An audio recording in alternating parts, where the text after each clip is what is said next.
Great news! There's a quick way you can save money. Switch to Geico. Geico could help you get great coverage at a great price, and it only takes 15 minutes to see if you could save 15% or more on car insurance. Go to geico.com today and see how much you could save. This is the Best of Golic and Wingo podcast.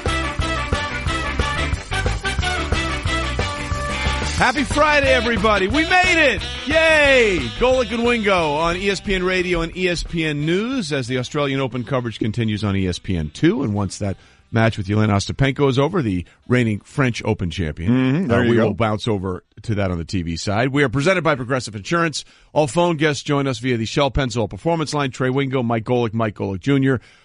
You know, on NFL Live, we always call this the day before the day before. Yep. And we're looking at the day before Conference Championship Sunday in the NFL. I think it's the single greatest day in the history of the entire season. What about you? And it's over too quickly. Yes. I mean, that's what, Mike, I heard you talking about this morning. We're getting close. We're getting close to the end of football. So that's always kind of hanging there. I so look forward, obviously, to last weekend, the divisional games, and this one, the setup. I think we could have two really good games here. But always floating in the back of my mind is come around 9:30 on Sunday. That part of it's done. We only have one more game because I don't know if we really count the Pro Bowl, you know. So we have one more real game. So that it just kind of hangs there like a black cloud in my head about how much I'm looking forward to Sunday. But then the ultimate realization that it's just about done when it's over. I think for me that's why I'll take the divisional round a little bit better because I still go, oh man, I have so much football that comes after this still, and it's a lot of really good stuff that I can really bask in the divisional round without a lot of the nerves. By the way, I gotta say, I'm so mad at you, Junior. I'm so mad at you. Yeah, I'm interested. You're mad at Mike? I'm very mad at your son. Very mad. Did you do something yesterday? No, today.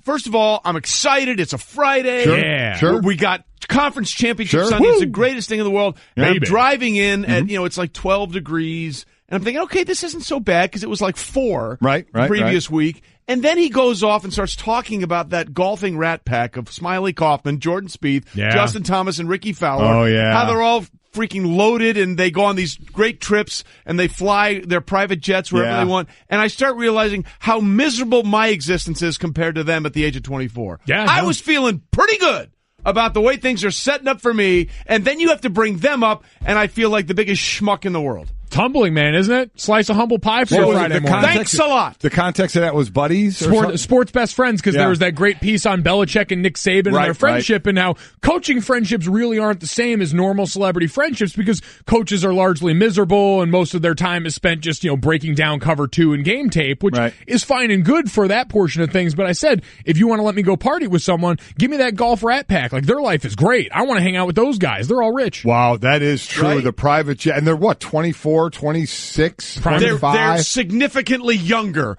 Also significantly richer.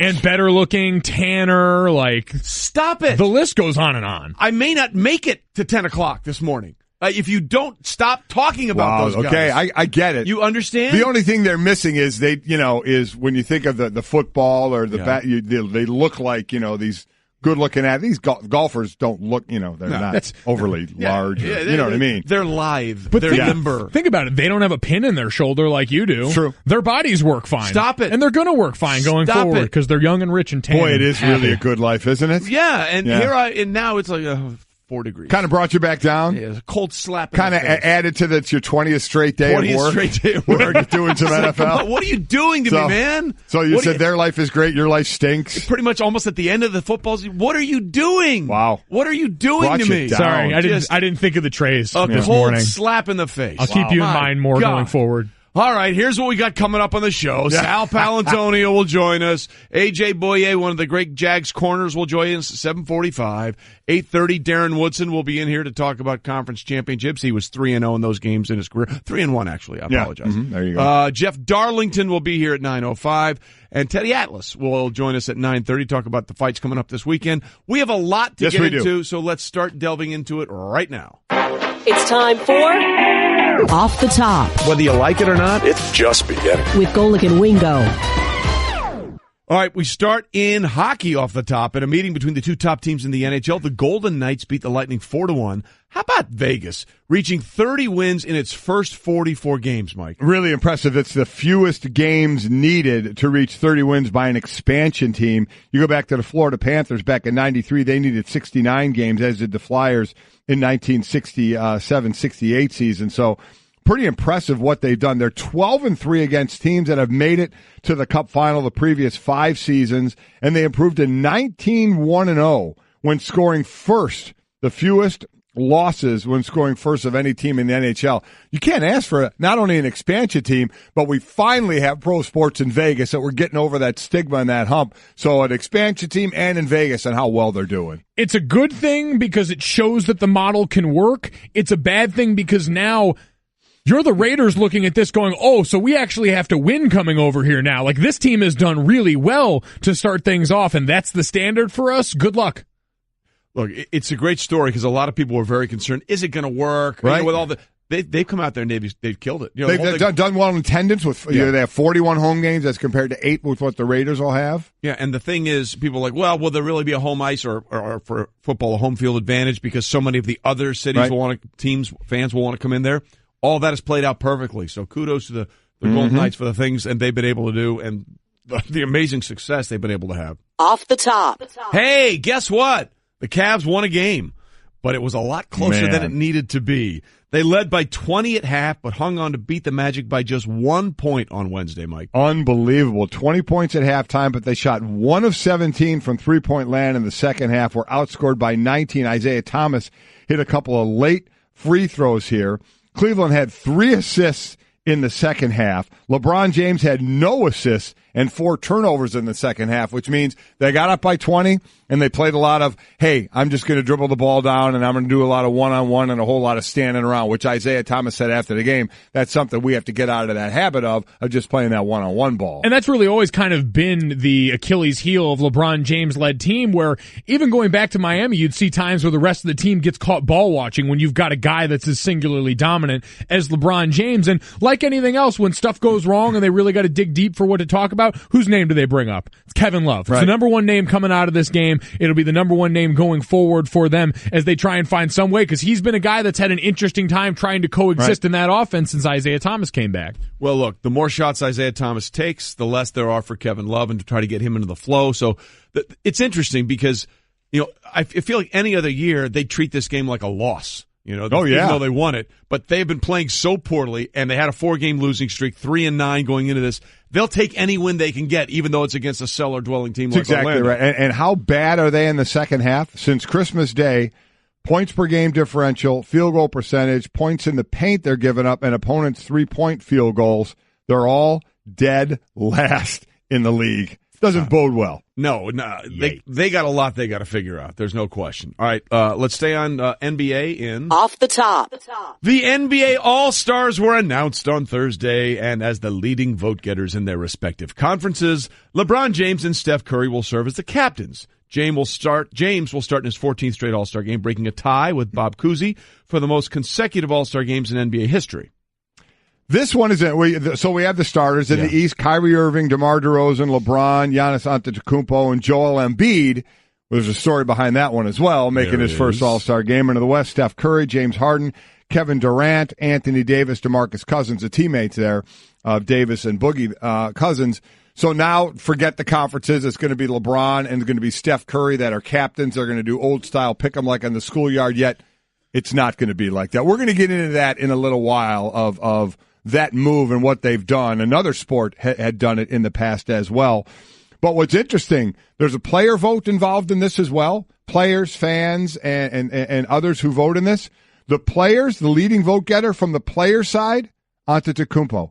He had 226 votes. LeBron James had 220. Wow. It is interesting how the player politics play a role in a lot of this. You saw in the voting, Russell Westbrook, a lot of votes down in that as well. You can very clearly see the guys that are, either respected or really just disliked by their teammates, because there's some that are hard to explain away. Draymond Green's another guy that gets a lot of that. So in general, you can see the sort of popularity contest. A lot of this is like high school, and the one area they failed in is the most high school of all for the NBA All-Star Game. So you're saying personalities and feelings went a long way in all Yeah, of they this. did. Might have been nice then to see that play out like it did in the NHL draft a couple of years ago. Would've. We'll get into that. Yes, we will. A little bit later, but we continue. Off the top. The Rockets beat the Timberwolves 116-98 in James Harden's return after missing 7 games with a hammy.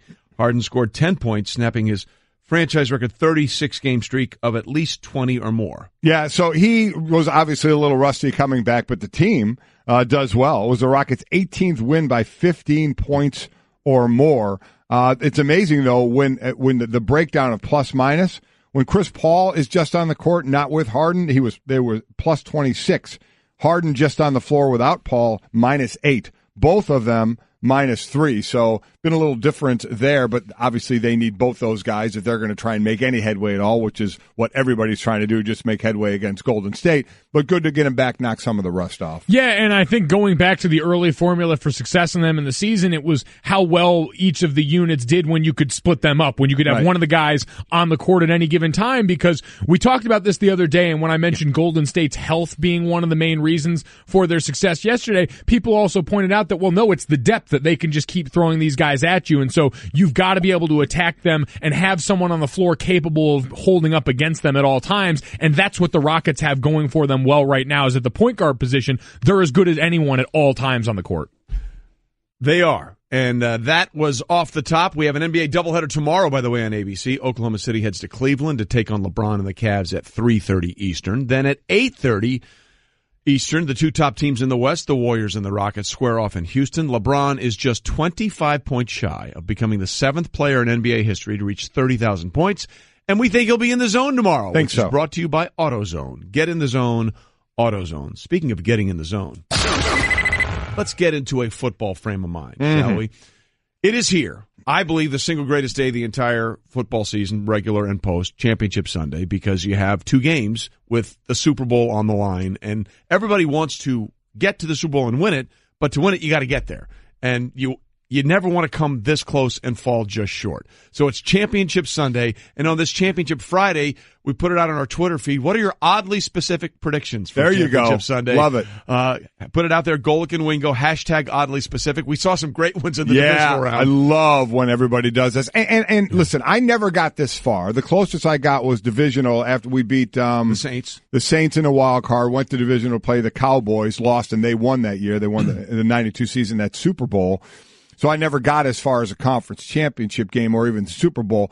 But that line of, I remember Joe Theismann threw it out, I'd rather not go to the Super Bowl than go to the Super Bowl and lose. I so laugh at that as being ridiculous and easy to say when you have a Super Bowl ring already. I have to believe it's got to be worse to lose this Sunday.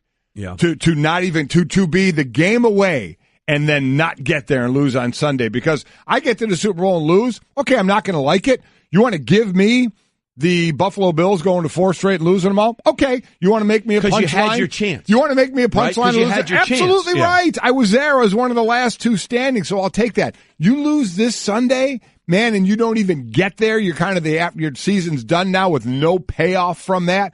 Boy, that's got to be a killer. There's a different feeling in being the only show in town, right? Yep. And when you're the NFL, it's different than even college football, where you really are the last remnant of football that we have for the season. If anyone is coming to the product, they're coming to you for that. So your point, yeah, this is the hellish one that you'll look back on, because in the Super Bowl, certainly the closer you get, the more painful it becomes. Yeah. But I think that pain is different from the pain of going, man, if we had just had our shot. You can at least, sleep knowing, all right, you'll go into that Super Bowl game fully prepared. You'll have everything in your life that you've always wanted to put into that game ready to go. But if you lose out on that opportunity right now, there's I think a deeper sadness that comes with it. I'm just curious, because you mentioned the time you lost to the Cowboys and they went on to win it. I've always wondered this. Does the team that sort of gets eliminated by the team that goes on to eventually win the Super Bowl, do you take any solace out of the fact that at least the team that beat us was the team that won it all? Listen, is there anything you take out of that? It's one of 2 ways. There's the time when it's the Eagles and Cowboys, and there's the hatred between the two. There's the, well, yes, at least we lost to the Super Bowl champ. There's the, oh yeah, but they're from our division. Right. So did we want that? It all depends on the individual. I'm always one of those, if I lose to the team that eventually wins it, that kind of gives me a little bit better of a feeling. Right. At least we went out to the best team. There would be something if we lost to that team and then that team gets smoked the next week or something. So, yeah, if you lose to the team that eventually wins it, I think that gives you a little more oomph. Yeah, absolutely. I would agree. Okay, so that's something that's in play here in the conference championship games. And then we've got Glovegate. Oh, boy. Handgate. Handgate. Tom Brady, for those that aren't aware, the Patriots quarterback, has missed 2 straight media sessions and did not practice yesterday.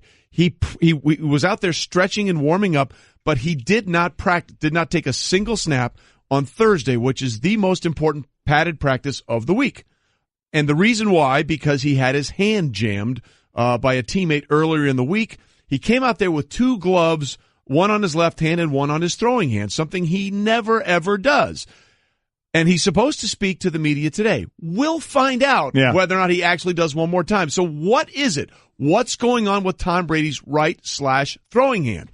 Well, that kind of depends on who you talk to. Mm-hmm. Here's what our teammate and former Patriot Teddy Bruschi said on the 6 o'clock Sports Center about what's going on with Tom Brady's right hand. I don't think this is serious. I don't think Tom even would hit it on somebody's helmet. No one would ever get close like that. I'm assuming that it was a handoff. It was a handoff to a running back. He sprained a finger, sprained a thumb. He'll be okay. Okay, so there's Teddy Bruschi saying, and nobody knows the Patriots better than Teddy.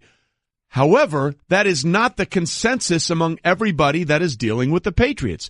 Here is our Patriots reporter, who is as plugged in and dialed in as anybody that covers this team, Mike Reese, with his take on what's going on with the hand of Tom Brady. This isn't something to dismiss as insignificant, but they do believe it is something that Brady can manage, and it might affect him in Sunday's AFC Championship game to a degree here. And here's the thing. The Patriots' actions have reinforced this. They have just 2 quarterbacks on their roster, and if they felt like Brady couldn't play, they probably would have made a move for a 3rd quarterback. But it is significant that Brady was not at practice today. This was a full pads practice, their most important practice of the week. So that's where we are. Yeah. Brian Hoyer took all of the first team reps in this practice. And going back to the glove thing, which makes it a little more curious, Mike Reese, again, he does a great job, tweeted this out yesterday from a conversation that somebody had with Brady on December 29th, 2017, because we're talking about cold weather games, on how Brady feels about wearing gloves during games when the weather was in mind. Quote, "Early in my career, I tried using a glove on my throwing hand a little bit. It didn't go too well. I think it's better without." So when those words come out of Tom Brady's mouth less than a month ago, and then you see him out there with 2 gloves, not only on his left hand, but also on his right and throwing hand, it makes you wonder what's on that hand, what's wrong with that hand, and is there something on that hand that he doesn't want people to see? Oh, I don't think there's any doubt. He doesn't want anybody to see the hand. He doesn't normally wear 2 gloves, so or he just knew he wasn't practicing and wanted to keep his hand warm. But I'm more thinking that he wanted to keep it covered up. He wasn't at the 2 times he was supposed to talk this week. Correct. He didn't talk. I'm sure he didn't want to have anybody get a look at the hand. Whatever it is, we sit there and we hear sound. I'm not there. Teddy Bruschi, we got to believe. Now, is he still in getting the inside information? Or I have no idea. I don't know. Maybe he is to know how he hurt his hand, because he said he doesn't think it was a defensive player. Now, that may be a way of kind of getting the defensive players, of which one he was one, off the hook, saying nobody would get close enough to Tom on that. And listen, there is the cone around a quarterback. Believe me, I know that. Build the wall. There is absolutely the cone. But, man, you never know. You're doing blitz period. You get a blitzer. A lot of times we'll run in and kind of go by the quarterback. People get close to the quarterback. So is it out of the realm that he could have thrown the ball and hit his hand on someone? Absolutely not. Absolutely could have done it with a handoff as well. So I agree with Teddy saying all the different ways it can happen. He kind of took the defense out of the equation. Yeah, that was transparent, man. That was Teddy caping for his side of the ball, and so locked in the Patriot way. Like, there is no way a defensive player for the Patriots would have ever been inside the cylinder. That is not the Patriot way. Like, all right, man. Like, listen, I know defensive players pretty well. You guys are pretty apt at finding your way into the cone. That is the number one source of fights in the midst of football practice. Is a defensive lineman usually finding his way into the cylinder with the quarterback. Now it becomes interesting with Brady, because you look at this. There's clearly something. Like, what extent to this we'll see determined. Right. None of us are anticipating Brian Hoyer actually trotting out there and starting. But to the point you always bring up when you've got a player injury, if it's something wrapped, if it's something taped a little extra, your number one inclination is to test it a little bit. Now, hitting Tom Brady as a means of cutting off the heads of the snake is not an unusual tactic. You want to do it anyway. But if you even get close now, if you do get in that cylinder where he's following through, and he's got to think about that a little bit, where that hand, if that maybe is the way that it came about, and all of a sudden when people and bodies are close around, if he's thinking about following through and hitting that hand again, does a ball sail a little bit? Because the margin for error against this defense last week, with two of the best offensive weapons in Bell and Antonio Brown, was razor thin. So if you sail even a little bit, those DBs are right there, stuck on everything like glue, and those are the balls that are difference makers. And also, depending on the injury, is it a thumb, which would make it hard, you got to grip that ball. And also, defenders, when they come and rush, what do they normally do? They chop. They're going to chop at that right arm, right hand, so he can get that thing chopped again. But again, we don't know what the injury is. A finger, a hand, closer to the wrist, a thumb. We don't know. Well, Ben Volen, who was on with Fitz in Spain, who works for the Boston Globe, said they were examining the pictures of that right gloved hand as much as possible, and it looked like there was something under the glove on the thumb. Right. If it's the thumb, it becomes increasingly more significant because that's the grip pressure. That's holding the ball. That's where you get the touch. Volen said he thought on a scale of 1 to 10 it was a 6 or 7. So I think the actions tell us a couple of things. Number one, the fact that the Patriots have not signed another quarterback believes that they think Tom Brady will find a way to play. However, the fact that they have canceled 2 media appearances and he didn't practice also tells us that it's something. We don't know what it is, but it's something that is bothering him and the team to a certain degree. I agree, because, Mike, as we know, it's a big practice on Thursday. Yeah, I mean, without a doubt, it's a big practice on Thursday. For the offense, I saw Dante Stallworth tweet this out yesterday. It's third down. Yeah. It's a big day. You do the run install on the first practice of the week, so in the NFL it's Wednesday, and then Thursday is that third down package. So it is no doubt a huge day. So what happens going forward, this is going to be huge. And we may get some juice because during this show, Bill Belichick has his presser at 9 o'clock or 9:05, so this show goes to 10. Maybe we get some good info. Well, he's not going to get out there and say, here's what happened. It's a fourth metatarsal sprain right between here. We're going to get such a great explanation of this. Let me put it this way. Unlike the tweets we want from you guys, he will not be oddly specific in any way, shape, or form. Golic and Wingo, the podcast. Trey Wingo and Mike Golic Sr. The common thought has been about NBA Commissioner Adam Silver is that he has been very progressive. Yes, he has. Very, very forward-thinking in a lot of ways that has been really great for the NBA. And we can certainly attest to that here at ESPN. Our ratings are up double digits on NBA games. The league is fun. It's interesting. It's exciting. This past week, it's been a little fighty, a little angry, a little breachy, all that kind of stuff that makes for interesting talk and tension. But we're getting to the All-Star game, which is going to be February 18th, I believe, correct? I believe so. And they're doing things differently this year. Instead of conference, East versus West, basically we have the 10 starters, we have the 2 captains, Steph Curry and LeBron James, and then they're going to pick their squads. And this sounds wonderful. It'll be like the old school, I want that guy, fine, I want that guy, and the intrigue about who did he take, why did he take, and where did he go with that guy. Except we're not going to see any of that. No, we're not. No, we're not. They're not televising it. It's not going to be made public as to how these teams are selected and who they picked and why they picked them in that order. To me, it's a waste of time then of doing this. I mean, I don't know why you're doing it if you're not letting people in on this. That's the fun of this is you're picking this person, and like you said, Trey, why? So we don't know how they're really going to do that. They may pick the names out of a hat. They may pick them and then they may rearrange them so it fits up as a better matchup. So I think they absolutely, for as much as they've done good, and you just listed a lot of the things, Trey, I think they blew this one. And they did it because of the players and their hurt feelings. I mean, to me, it just sounds ridiculous. Now, LeBron said he wishes it were televised. John Wall says he wishes it were televised. Maybe it's easier to say that when you know it's not going to be televised, that you wish it was. Well, it's easy to say that when you know you're not one of the guys that's going to get picked last. It's exactly right, and he's actually one of the guys that's picking. So I think they blew this one. From 2011 to 2015, the NHL did this, and the players bought in. They had fun with it. One of the things the NHL did is if you were picked last, you got a car.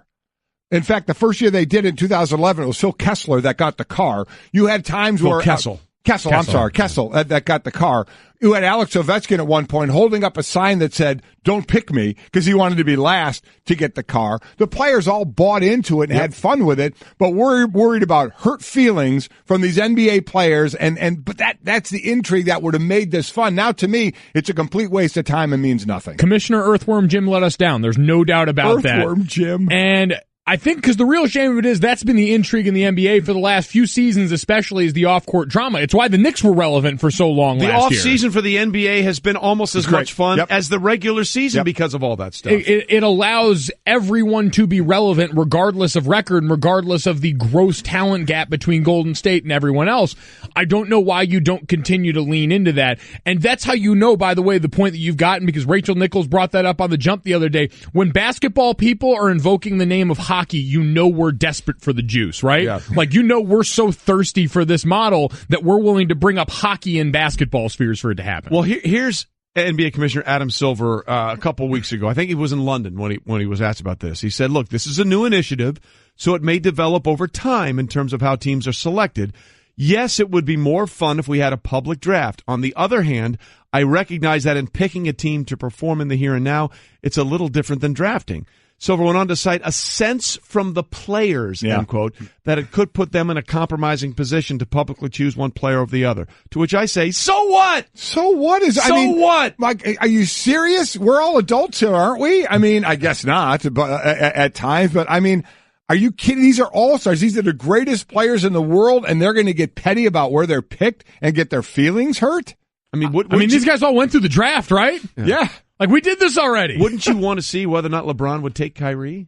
If you were, LeBron gets the first pick, by the way, because he had the most votes. Who would be your first pick? Again, here's the starters in the East. And again, you can pick any of them. Yeah. Kyrie Irving, DeMar DeRozan, Giannis Antetokounmpo, Joel Embiid, and then LeBron, obviously. And in the West, it's Steph Curry, but he's a captain, so can't be picked. James Harden, Kevin Durant, Anthony Davis, and DeMarcus Cousins. So you're LeBron. Trey, who are you picking first? For the intrigue, Durant, but I think I might pick Giannis first and foremost, just because he gets the name Freak for a reason. Who are you picking? Yeah, I'd probably go KD on this one. That seems like a pretty easy one, but to that point, see what we can do. Yeah, well, exactly. Like, I'm going for the max amount of like what we can showboat through the course of this game. So I want length and athleticism. Here's what I'm taking. Anthony Davis. Yeah. And then I'm telling Cleveland, look at how well we play together. That's very good. Look at this big guy in the middle and me out here and what we can do.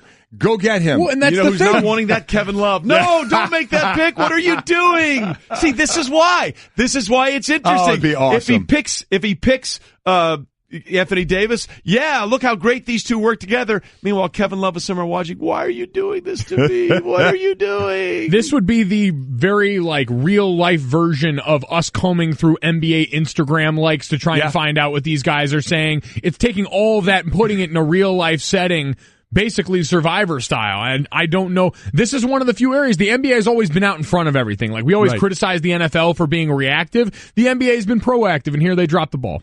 Well, look, he said it could be revised over time.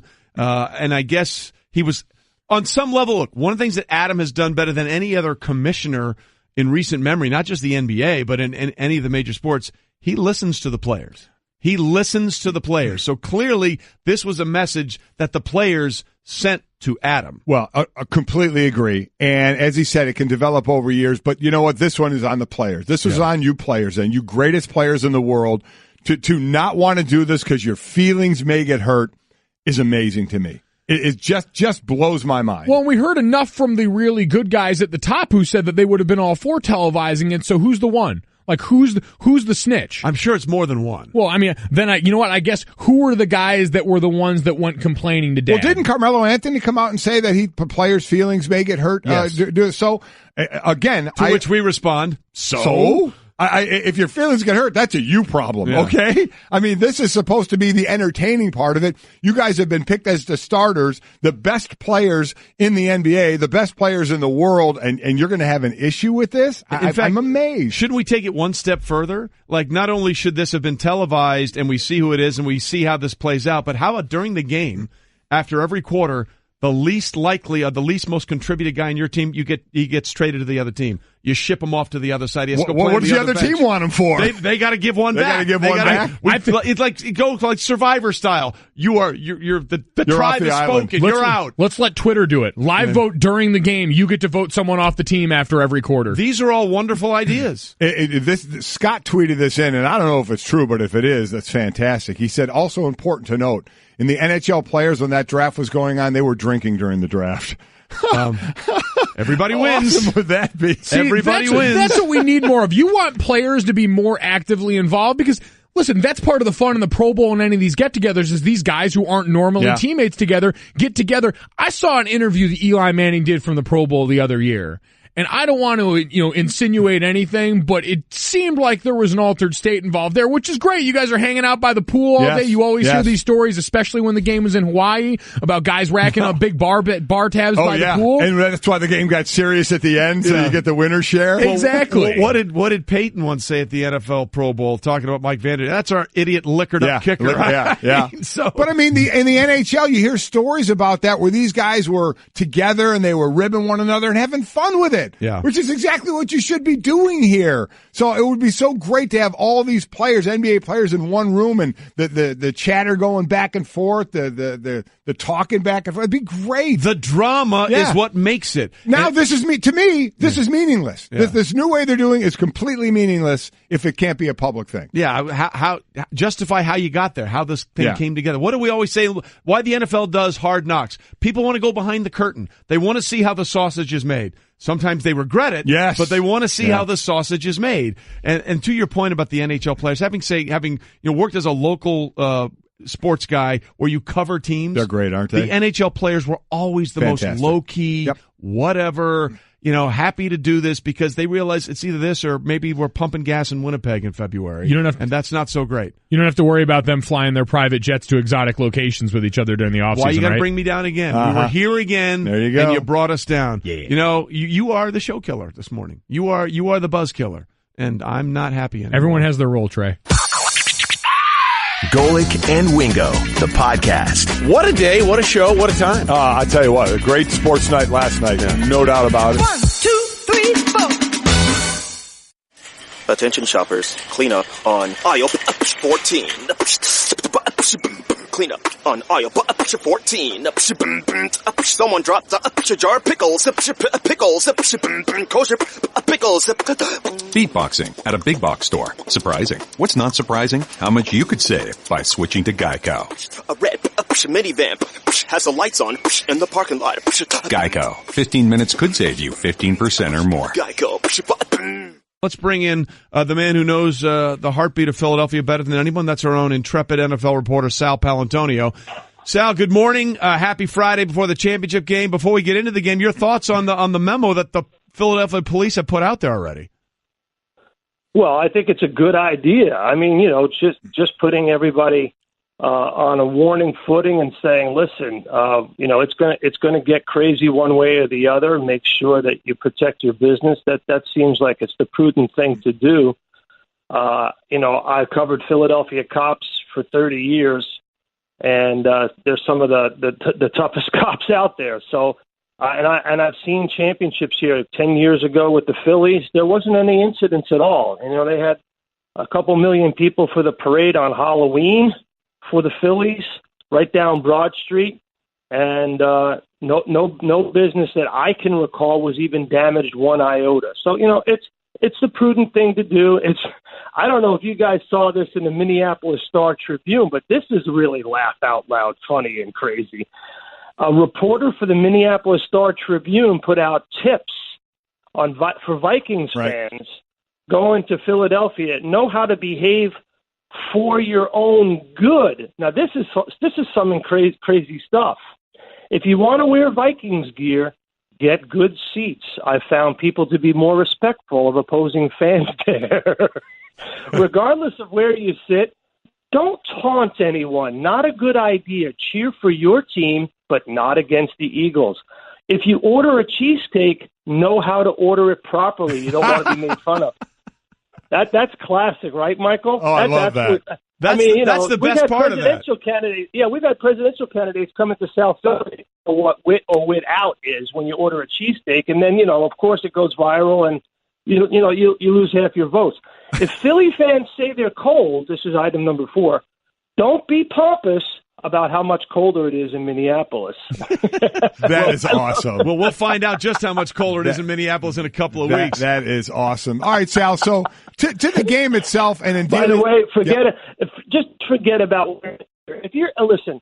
I don't know how many people are listening in the great state of Minnesota right now. I'm sure a lot, millions. My advice, Trey, is don't wear Vikings gear to the game. Just don't poke the bear. Don't tempt the gods, please. Don't do it. It's a shame because you should be able to wear your colors as long as you don't get belligerent out there doing it. No, I have friends who come in from New York all the time, Giants fans, and I'm always like, listen, don't wear your Eli Manning jersey if you're coming to the link. Especially don't stroll around the parking lot. I mean, once you get into the stadium, fine, I get it. You can take off your jacket and wear your jersey, but you can't stroll around the Link parking lot with your Terrell Owens jersey and You remember when T.O. came back here? They tore the jerseys off people and lit them on fire in a big bonfire in the parking lot. Oh, yeah. It's always can be more drama in the stands and in the parking lot than on the field at times. That's for sure. Real quickly to that point, Sal, there's a guy that used to work for us on NFL Live. He now works for NBC Sports, Comcast Sportsnet in Philadelphia. His name is Aaron Talaznik, and he works on that 700 Level show. And one day as an experiment, he's a diehard Eagles fan. He put on a Cowboys jersey and started walking around the parking lot outside the Link just to get the reactions of fans, of Eagles fans. Did he make it out alive? He made it out alive. That was the over-under, what I get through without being physically harmed. And then they realized it was all a bit for the 700 Level show. They're like, oh, this is the greatest thing ever. So to your point, that is a very, very well thought out path to take. And Trey, the thing is, there were a lot of quotes coming out of the Vikings locker room yesterday about, we're not worried about the fans and the atmosphere and the climate. I mean, Michael, Michael, tell people how different it is in Philadelphia. There's a level of creative venom that you just don't get anywhere else. No, there is, Sal. But as a player, why should they're not going to be concerned about it? I'm with them. I wouldn't be concerned. I mean, going to play in Oakland in the black hole, you don't let that affect you. But the fans certainly can get boisterous, and I'm sure they will. How about from the player side? Are the players still really hanging on to this underdog thing, or is that kind of settled down a little bit? Absolutely not. In fact, I reported on SportsCenter very early in the week, Michael, that Doug Peterson got in front of the team meeting and said, outside noise, all the clutter, get rid of it. We're not going to win this game strictly on emotion. We have to focus on our execution and our game plan and preparation to beat the Vikings. And it has really resonated because their practice, as I reported on Sports today, their practice on Wednesday and yesterday was, I was told, at a very high intensity level, that the coaches were really hammering home, cleaning up the mistakes that they had against Atlanta. Those 3 special teams mistakes, you don't survive them in a month, less in a half of football in the postseason. And, as I reported, Doug Peterson talked to Dave Phipp, the special teams coach, on Sunday and on Monday about how important it is to pay attention to details and get on players about knowing the situation. You're exactly right. Sal Paolantonio with us on the Shell Pennzoil Performance Line, taking synthetic motor oil performance to a whole new level. Make the switch to Pennzoil Synthetics today. And Sal, to your point, the Eagles have to play a cleaner game of football than they did against the Atlanta Falcons, because you mentioned the sloppiness on special teams. Look, they got lucky in a couple of situations that the ball literally bounced their way. The fumble at the goal line where it just sort of was sitting there for Nick Foles and he fell on it, and they initially ruled a touchdown, and then, of course, it was overturned, and the next play, LeGarrette Blount takes that in. And then there was the play before the half where there was a Foles overthrow, and it goes right to Keanu Neal, the safety of the Falcons, who proved once and for all why he's not a wide receiver, as the ball bounces off his knee and goes straight into the arms of Torrey Smith, and that play allows them to kick a 53-yard field goal at the half, which, by the way, if they didn't get, the Falcons, all they would have needed was a field goal at the end of the game instead of a touchdown to win. They were -2 on the turnover differential. You rarely win with a -2 turnover differential in the NFL playoffs. How important has he stressed Doug Peterson to his team about playing a cleaner game of football. Yeah, there's no question, Trey, that it's very difficult when you have three special teams gassed like they did and you put the ball on the ground. It's nearly impossible. But let me flip the script on you a little bit. And if the ball doesn't hit Brian Bremen's derriere and the Falcons get that short field, I think the Falcons are hard-pressed to score against Jim Schwartz's defense in that game and might not have scored a touchdown. I think the Eagles' defense right now is, while they have gotten accolades and while the numbers are there and we all know the numbers, what Schwartz is preaching is the team's not going to score. I think the Eagles' defense is one of the more underrated units going in to this championship Sunday. Schwartz preaches, all right, they'll get their yards, whatever they want to do. We'll get some yards after the catch. We understand that, but they're not getting in the end zone. And I think the formula is very simple, and it's working. And it's pretty interesting because they're not a blitzing team per se, but that safety blitz that he dialed up on first and after a major special teams gaffe when Elliott kicked the ball out of bounds and the Falcons had 1st and 10 on the 40. And I talked to Matt Ryan after the game, and he told me he had Julio Jones screaming on a post route wide open, would have gone for 6. But Jim Schwartz dialed up a safety blitz on the weak side, which the Eagles never, ever do. And I don't think they did it all year. But Schwartz had the presence of mind to call that safety blitz on the weak side. Matt Ryan did not see it coming. It was a free, clean rush right at Matt Ryan, and they got him down on the ground. And I think it changed the momentum in the second half. All right, Sal. Well, we are looking forward to this one. I mean, it should be a great win in Philly. The fans are going to be ready to go. I'm sure the players will as well. So you enjoy it, and I'm sure we'll talk to you after. We'll be playing tackle football in South Philadelphia before, during, and after the game. There is no. Hey, look, that's the sport of Philadelphia is actual tackle football. That's exactly right. Sal, as always, we appreciate it, my friend. Sal. Thanks so much. See you guys. Golic and Wingo, the podcast. It was all sort of one big giant Jell-O mold. It's very interesting where that went.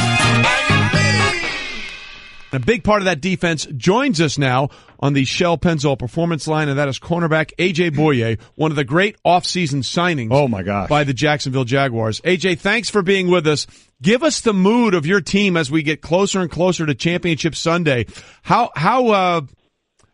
sort of not thinking about all the history and not caring about that is this Jacksonville team right now? I think you kind of just nailed it on the head right there. We're not really caring. We're just more focused on what's ahead with the game plan. You've seen that started Monday, getting ready for this team. So if I could just sum up in one word, like I said, focus. You know, AJ, one of the things that you don't see a lot in the NFL is between draft picks and free agent signings, it all actually hit. Right. And you get to this point. So talk about that. You coming in after your 4 years in Houston, different free agents coming in, young players in draft picks coming in. Talk about how quickly you guys were able to gel together as teammates. I really think that it just started in the off-season workouts, just the competition that we had, just working out, conditioning, everything like that. We started building the chemistry. I already knew what these guys were capable of because I've seen them play, and that just shows you a good job in the front office that they did of just doing the scouting just for the draft and for free agency. And I believe that's why we're all coming together. Well, you're right. GM David Caldwell has done a great job getting not only you in free agency, but Calais Campbell, Malik Jackson. And to Mike's point, he's hit on so many draft picks. There were a bunch of them that were injured now, but they're all coming up and just swarming to the ball. Where is the confidence level of this team? Because we all talk a lot about Jalen Ramsey and the things that he likes to say. He's already predicted a win here and a win in the Super Bowl. What is the mindset of this team right now in terms of their confidence level going into this game? We're locked in. The confidence is high. The only reason why I say that is because we know the work that we put in on and off the field. Extra film room, extra preparation, whether we're with each other at somebody's house is just watching film, just talking about football. Our coach is doing a great job of just getting us prepared. It's been all week, and that's how it's been all season. So when we get out there on the field, we're just out there having fun and making plays. So we're talking to A.J. Bouye, cornerback for Jacksonville, as they go up to New England to play Tom Brady and the Patriots. What has been the talk in the locker room about the Tom Brady hand injury? We don't pay attention to that. We just look at that like a distraction. We know that he'll be out there come Sunday. We're not worried about that. When he's out there on the field, he's 100% either way he goes. So everybody talks about the injury that Blake has, but you see how he's been throwing it. So we're not even worried about that. We're just focused on coming Sunday, making plays. All right, well, A.J. Bouye with us on Golic and Wingo here. And you mentioned your quarterback, Blake Bortles, and he has been a guy that people have very strong opinions about one way or the other. He struggled in the passing game, obviously in the playoff win over the Buffalo Bills, but then he hit the throws that he had to make in the Steelers game, and also kept a bunch of drives alive in both of those playoff games with his legs. What's the feeling in the locker room about your quarterback? We all have our opinions on how we see him. How does the team see Blake Bortles? His confidence is getting higher and higher. And last week, like you said, he made some great throws, some great plays, and we've seen that from Blake, but it hasn't been all year. But just the consistency that he's been showing lately towards the end of the season, that's what's all that's mattered. And he looks good in practice. We just have a lot of confidence in him because without him, we wouldn't be where we are, too. In looking at this team you're going to play in game planning, watching tape, and getting a game plan ready for a Tom Brady offense, in your mind, when you play him, a guy that's been around for so long and has accomplished so much, what's the biggest challenge he is to you guys? What does he do that could be the biggest threat to you guys? He makes the right decisions all 60 minutes of the game. So the biggest thing for us is just try to force turnovers, just try to get them rattled and everything like that. Everybody's tried to do that every game, and some teams succeed, some teams haven't, but we just have to be consistent and just stay in the game all 60 minutes. A.J. Bouye with us, the Jags Pro Bowl cornerback, one of their great offseason signings in free agency. Look, we all know what the Patriots want to do, A.J. They want to spread you out, and then they want to hit Gronk over the middle. And he is the guy that's the ultimate mismatch. So many people have tried different ways to try and slow him down and take him out of the game. How do you approach a guy that is that gifted physically? And what kind of things are you guys going to try and do to slow down what Gronk can do over the middle of the field? We know that he's a challenge. You see it with every team that tries to cover him. He's always a mismatch and everything like that. But we got some athletes on our defense. So at the end of the day, we're just going to go out there and play football and make plays. No matter who's on them, like I said, we're going to go out there and play. We got confidence in our players. We see it every day in practice. We've seen it in the games consistently, so we know what we're capable of. The confidence level very high on your team, especially on that defense, as well as some of the trash talking. Where do you fit in? Jalen Ramsey, Malik Jackson's had some things to say. Where do you fit in? Are you a trash talker out there? Where do you fit in this group? Sometimes on the field, yeah, but when it comes to outside of that, you're not really going to hear me say anything. I told Jalen the other day, I just said, what you say out there in the media, that's what we all want to say. So, we'll just let you go ahead and talk about it. Do you ever, every once in a while, say, Jalen, can we dial it back like 90%? I mean, do we really want to poke the bear when you're talking about the Patriots? No, because at the end of the day, he's just being him. We accept him for who he is because we know the competitor he is, and we know the work that he puts in every day in practice. And then he backs it up in the game, so no need to try to contain him and tell him to be something he's not. Hey, you guys have walked the walk and talked the talk and walked the walk. 54, 55 sacks, 21 interceptions, a fantastic defense. But for a minute, you've talked about your team. We'll give you a minute here to talk about your college team, Central Florida, where you went to school. How about the year they had? Oh, man, they had an amazing year, man. I'm just glad they whooped up on another SEC team. I remember when I was there, we beat UGA. At the end of the day, they kind of remind me of our team. We're not going to get respect either way it goes. I don't see how you go undefeated and don't get enough respect, but they'll do it again next year, and then we'll be talking about them in the playoffs. So I'm definitely not worried about that. Well, That's listen, cool. Yeah. Are you going to get your UCF National Championship shirt? Shoot, I got to go back to Orlando and go grab it then. Hey, AJ, we appreciate you being with us. We know you got a meeting to run to. Thanks so much, and best of luck. And most importantly, have fun. Although I don't think that's going to be a problem for this team. You guys have fun and enjoy the moment Sunday in the AFC Championship game. Yes, sir. I appreciate it. I'll take care. Golic and Wingo, the podcast. Let's not expect too much. There's only one person out there that's expecting way too much out of this guy too early. We know who that is. It's his father.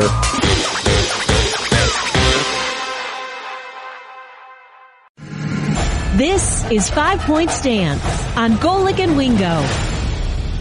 All right, here we go. 5 Point Stance. The Jags beat the Steelers in Pittsburgh and advanced to face the Patriots in Foxborough, just like the 2007 postseason when they lost to the Patriots. They're the 10th team to face the Steelers and Patriots in the same postseason. Only the 76 Raiders and the 2015 Broncos beat both, and they both been on to win the Super Bowl. But there's a difference there, Mike. Unlike the Jaguars, those two teams won both games at home. Right. These on the road. And I tell you, one of the best stats out there for Jacksonville when you're going against a Tom Brady, who is obviously one of the greats of all time, but also a stationary quarterback. Yep. Who, as I said earlier, will hit the deck and live to fight another play. Jacksonville pressured opposing quarterbacks 33% of the time this season. That's second best in the NFL. Despite blitzing just 17% of the time, that's the lowest in the NFL. So that is four-man rush. Right. They get pressure. They get sacks. You got 7 back to cover how you want to cover. That is you want to talk about a feather in the cap. That's why 55 sacks, 21 interceptions, when you can pressure with just those front 4. Listen, and they have the guys that can cover so you can pressure with those. The athletic linebackers in this one. We talk about the Ramsey and Bouye, the corners, and Church at safety and what he's been doing. But first off, give it up for Posluszny. Right. Paul Posluszny, a guy that they brought over a few years ago. I mean, but he's been in the league forever. Yep. And, he's that run-stopping guy who'll go out on the pass plays because they have such athletic linebackers and a Miles Jack and a Telvin Smith as well.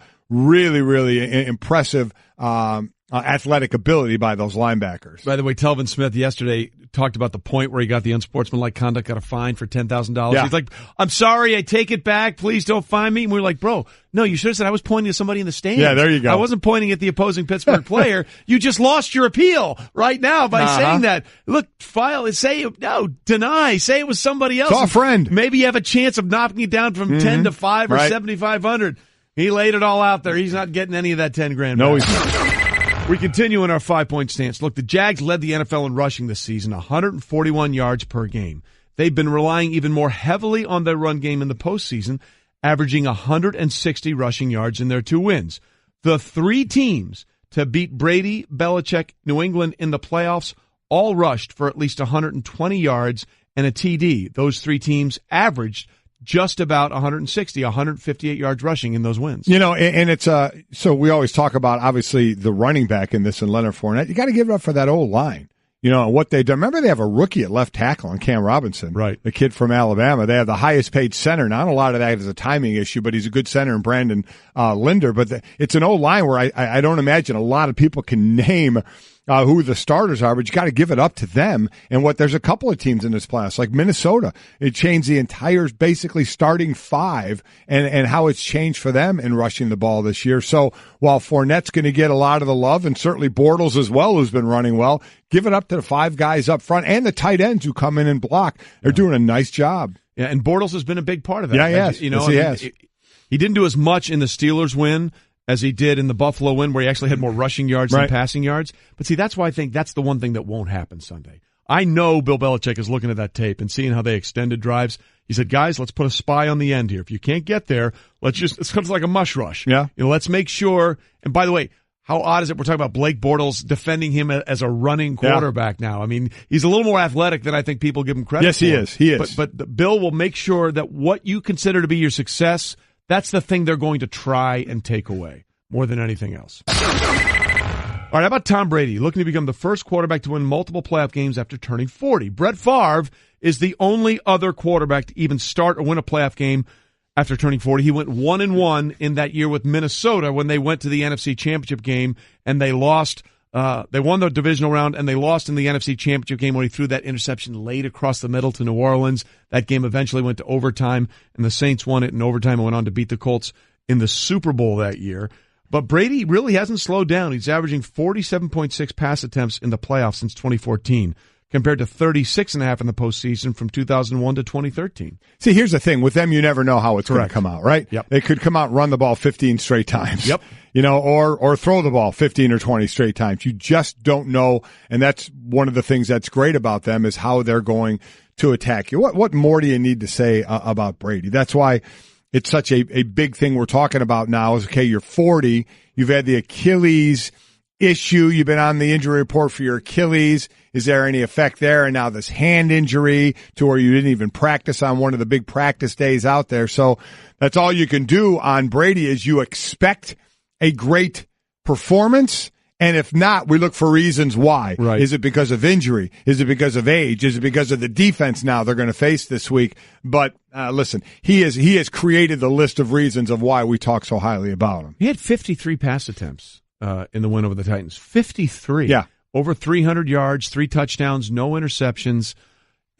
That's why what you just said, everybody looks for something. Maybe it's the hand. Maybe it's the Achilles that he's been sore, a couple of times on the year. Let me just say, if he throws 53 times in this game and Jacksonville only has 1 or 2 sacks and not a lot of pressures, that's a problem. That's going to be a monster win for New England there. I would find it hard to believe he would throw it 53, 54, 55 times and not be hitting the deck a few times. Well, you're right. If that happens, Jacksonville, it's been a good run. Sure, as Bill Pito used to say when he was around these parts. How about neither the Vikings nor the Eagles have ever won a Super Bowl, going a combined 0-6 in the game. No teams without a Super Bowl win have reached the conference championship round as frequently as the Vikings or the Eagles. How about that?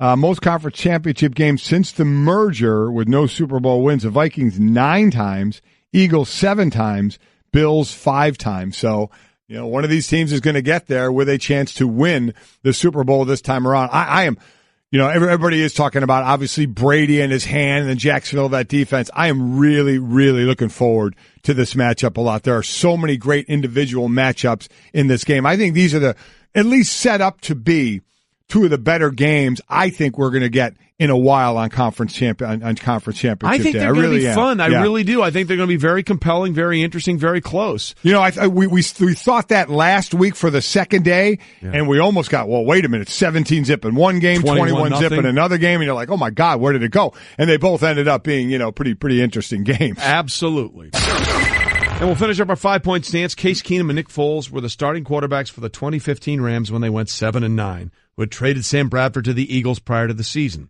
According to the Elias Sports Bureau, this will be just the 5th time in the last 30 years former teammate QBs meet in the playoffs. The home team, by the way, won the previous 4, which would go the way of Nick Foles and the Eagles. Aha. The other times, you go back to 2007 divisional round, Matt Hasselbeck, Brett Favre, Seattle, Green Bay, they were teammates, and that was also the time before in 2003 wild card game, Hasselbeck, Brett Favre. Then you go to 96 wild card, Jim Harbaugh for the Colts, Mike Tomczak for Pittsburgh, and 95 divisional game, Rodney Peete for Philly and Troy Aikman for the Dallas Cowboys. Yeah, I mean, the Jeff Fisher factor looms large here in this game. It really does. And Bradford is part of that, too, because he was drafted by Jeff Fisher and the Rams first overall in 2010, and he's still in the mix and looks like he's going to be active. And you're only human. Do you think in a private moment, certainly you never talk about it publicly, maybe at home, that Case Keenum and his family are thinking, man, I'm going to get a lot of money. Yes. I mean, he'll never say it publicly. He's talking about team now. But, when you're at home just thinking what this leads to, you're doing pretty well. Going to get paid. Look, I think that they're going to put the franchise tag on him. Then he's going to get paid. And then try and work out a contract. Because that franchise tag is always a placeholder. And for Case Keenum, that's a really good place to be in. I mean, Kirk Cousins got a 3,000% raise when they put the franchise tag on him. And Case might be coming close. I don't even know what does Case make. Brett, can you find out what Case makes? I mean, I know it ain't a lot. Yeah. I know Brett, it's not get a on lot. that. What's the salary for Case Keenum? Because whatever it is, it's going to go up by a significant amount. So much. Golic makes me want to vomit and then punch you square in the face. And Wingo. Oh, he's saucy today. We still got a couple of games to get to, and let's start right now. Conference championship time. Time to pick them. Jags at Pats. Kick it off. Patriots -7.5. Who do you got? All right. You know what? As a former, maybe I'm doing this because I'm a former defensive player, but I'm so buying into the Jacksonville defense, and I just think for what New England likes to do, and they do it well, Jacksonville matches up. Jacksonville's got D-line that can rush the passer just 4. Athletic linebackers and really good cover corners. They match up. The big matchup will be with Rob Gronkowski. They're going to get to Tom Brady and the 4-man rush. The New England's not going to be able to run wide, in my opinion, or throw wide. This defense is too fast, too athletic, and too aggressive. Not only will 7.5 for the points, or not only will I take the points, Jacksonville's going to win this game. You're calling Jacksonville it out, right? is going to New England. I picked the Patriots to make the Super Bowl at the beginning of the year, so they make it. I picked them, but I'm going with what I see right now, and I think Jacksonville. I think they're going to be able to run. I just don't see it. I'm sorry. I know the Patriots do so well at cutting, taking your best away. Jacksonville is the number 1 rushing team. I don't know if they get a ton of yards, but I think they get enough to make that running game effective. Jacksonville gets the win. So you've just covered your bets, basically, because you picked the Patriots before the season began, and now you're picking the Jags to win. So you could either way, you can say I called it. Well, it would be I called it either way. Be kind of bad if the Patriots win. I say I called it, even though the week ago I predicted them to lose. But yes, I'm picking Jacksonville. It's a fluid line with Mike. It's Jacksonville a fluid line. Wins the game. All right. Well, look, I love Jacksonville, and there's a large part of me, especially with now this little cloud of intrigue around Brady's hand, wants me to go there. But it's like betting against Alabama. They were down 13-0, and they made a quarterback change at halftime in the national championship. Alabama won. I'm going with the Patriots, and I also am going to give the points. I will take the Patriots. And that leads us to the Vikings at the Eagles, Philadelphia, and underdog again. Underdog, number 1, top seed in the conference, underdogged again. I love the Vikings defense. What's not to love? I love the receivers route running. I love Kyle Rudolph in the red zone, and we love what Case Keenum has done all year. But I also love what the Eagles have done as a team. I know they don't have Carson Wentz, but from the O-line to the D-line, they controlled that game last week. They can control the lines of scrimmage. They've done it well. This is my flat-out win. E-A-G-L-E-S, Eagles going to the Super Bowl to play Jacksonville. He'll be playing Fly, Eagles Fly at his house all day Sunday. Well, I guess to counteract that, I'm going with Minnesota. Okay. I think they're going to be that team that is the first team ever to play a Super Bowl in their home stadium. We'll find out who's right. Yes, we will. We know you're covered when it comes to the AFC. Yeah, we'll break it all down on Monday. Enjoy Championship Sunday, everybody. Peter. This has been the Best of Golic and Wingo podcast. Make sure to subscribe on the ESPN app, Apple Podcasts, and to listen every weekday morning at 6 Eastern on ESPN Radio, ESPN2, and the ESPN app.